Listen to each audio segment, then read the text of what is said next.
Yo, what up? What up? What's happening, world? B Marsh Boxing. I'm back at it once again with another boxing video. So, Jermall Charlo, man. Hey, man, I guess the end of the road is here for this guy as far as at least being a guy who's holding a title. I can't even call the guy world champ, really and truly, you know what I mean? Because this guy has not conducted himself like a world champion ever since he came to 160 pounds at the middleweight division, you know what I mean? And held himself a WBC strap, okay?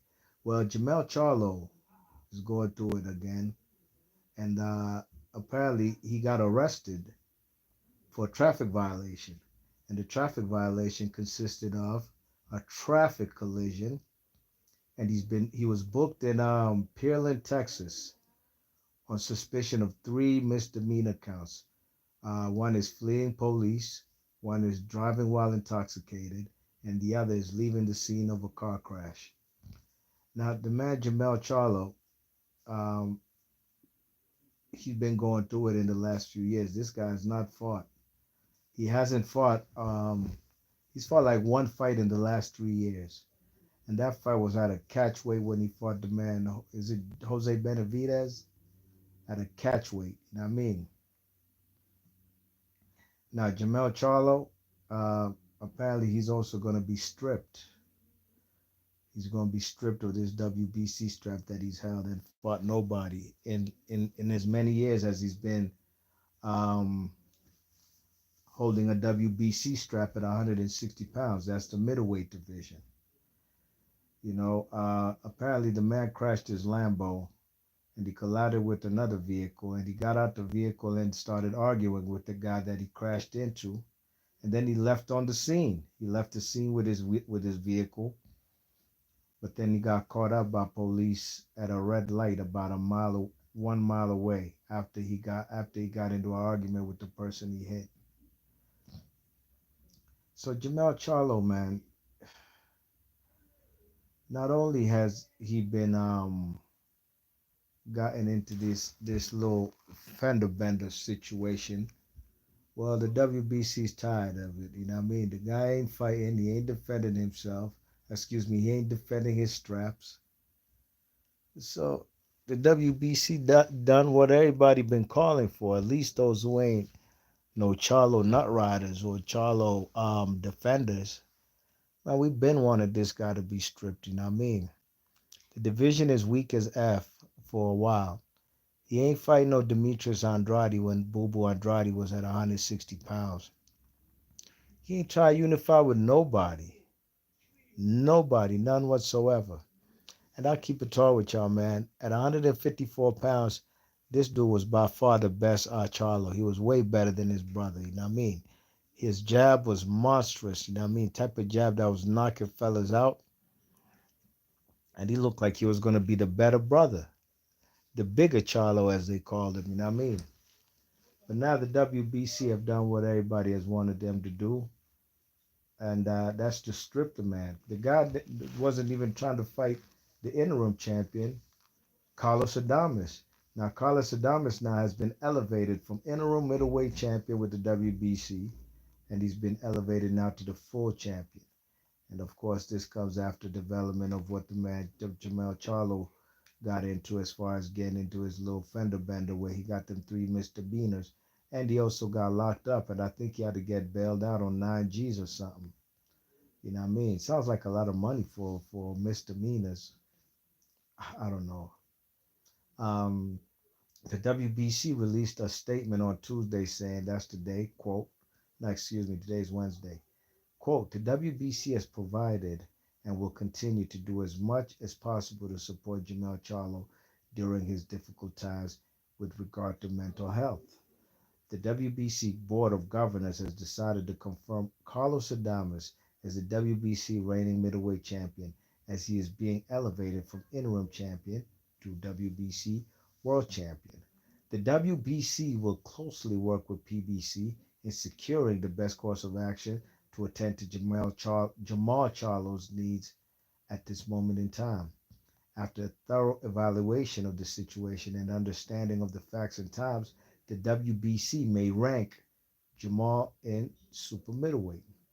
Carlos Adames has been exemplary, supportive of every action taken by the WBC in support of his fellow peers throughout his time. Congratulations.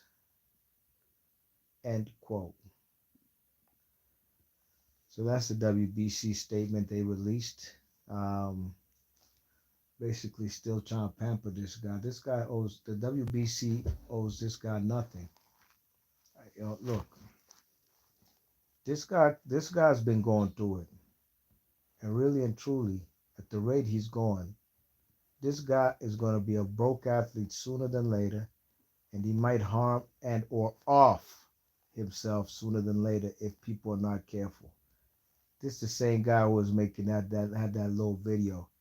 Y'all want some psychedelics? Y'all want some psychedelics? Remember that?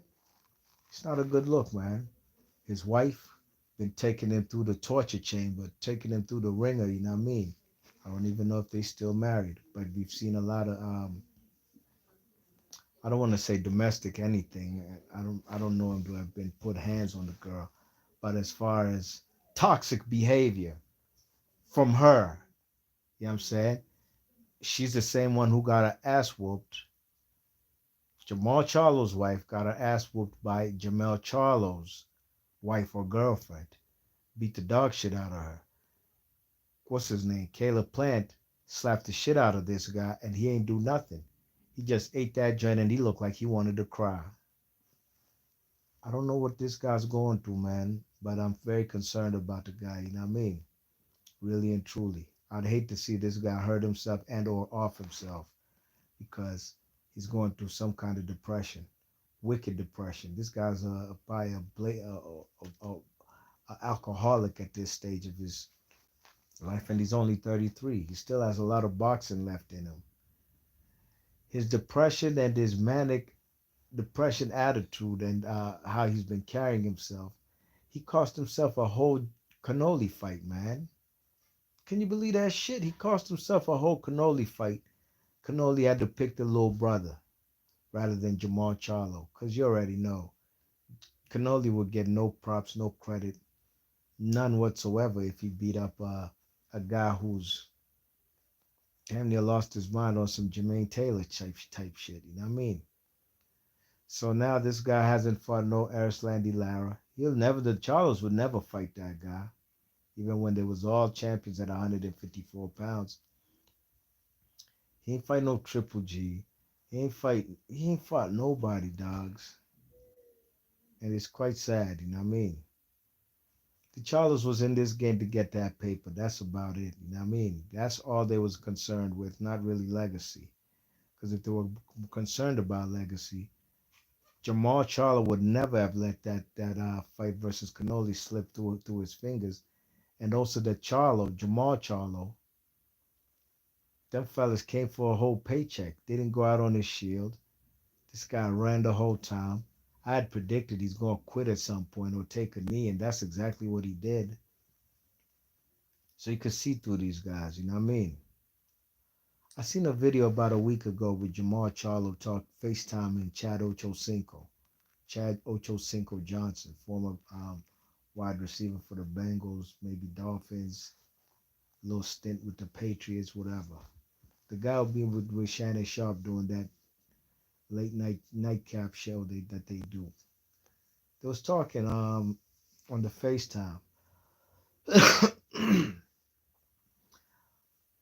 Chad Ochocinco had his little daughter. She popped up on the screen. She was probably sitting on his lap, whatever, or maybe she just came into the view of the phone where we could see her. And she said something like, "Hi," basically saying hi. A little kid, little daughter, saying hi to Jamal Charlo. Jamal Charlo just stared at this little girl with a blank face. I'm not gonna say a school face, but he just stared at her and he ain't even say nothing. He ain't say hi back like, "Oh, hey, little girl. Hey, Ocho Cinco's daughter." No, he ain't do none of that. And after the daughter got off the screen, he basically said, man, like he misses his kids. Like he hasn't seen them in I don't know how long. That man's going through it, man.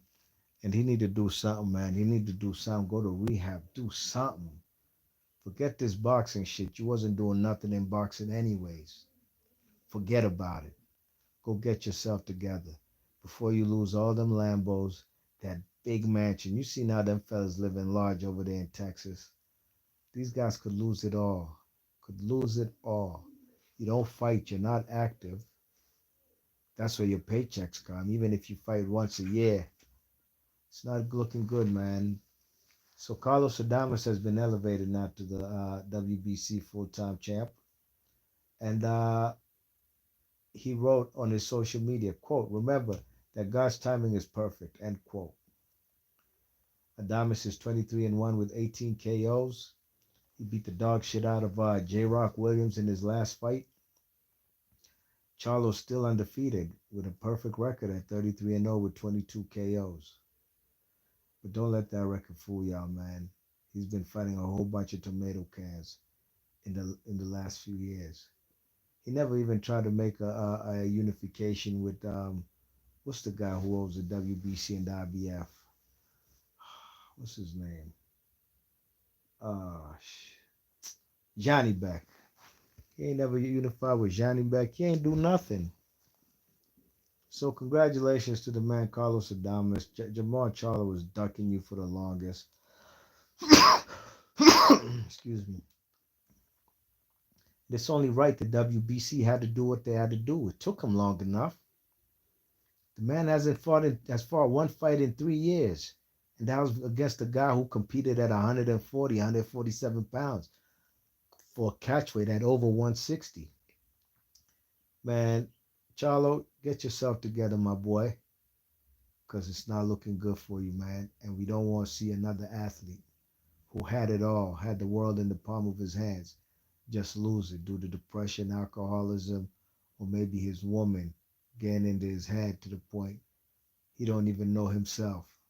He got slapped by the man Caleb Plant. You would have thought that man would be trying to make that fight immediately. But nope, he ain't about that life. Be Marsh Boxing. I'll catch you all on the next one. I'm out of here. Gone.